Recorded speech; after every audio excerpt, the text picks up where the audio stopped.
Well, Julia, it's great to have you back. And I saw an article you put out recently, and it was a great description of what is happening in our job market in the United States and how we've seen so many different types of jobs created during the pandemic, coming out of the pandemic.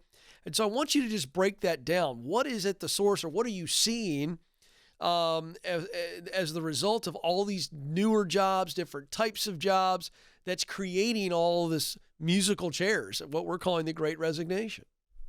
Right. So we have 63% more openings than we did before the pandemic, and about twice as many openings as unemployed job seekers.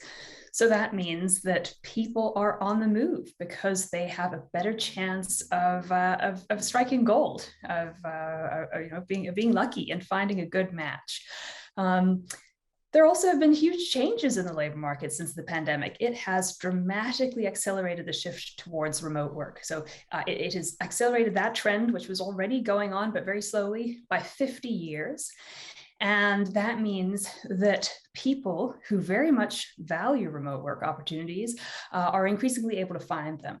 And that's one of the biggest reasons why people are seeking to leave their current jobs and their current industries right now. They are leaving industries with very few remote opportunities for those where remote work has now become the norm.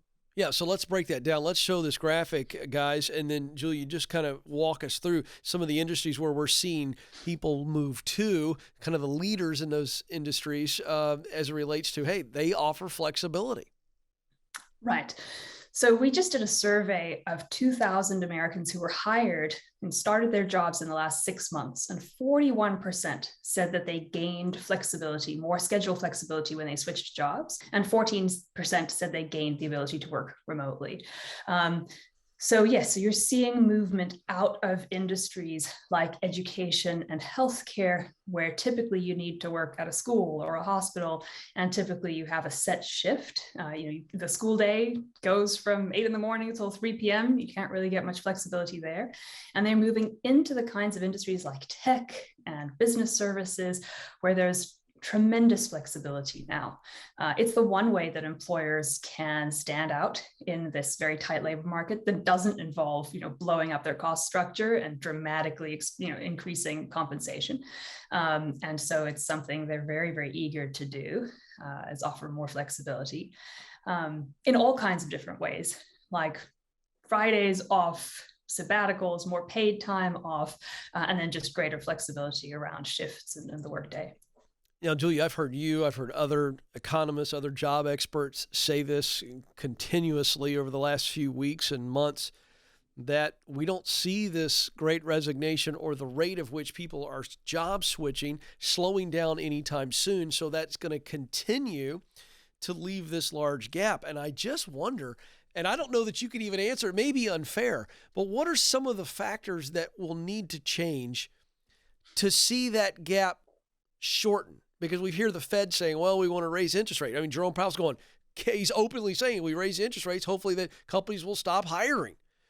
Right. But I don't know if that solves it long term. Are we just in this new age where there's just more jobs than there are people who can fill them?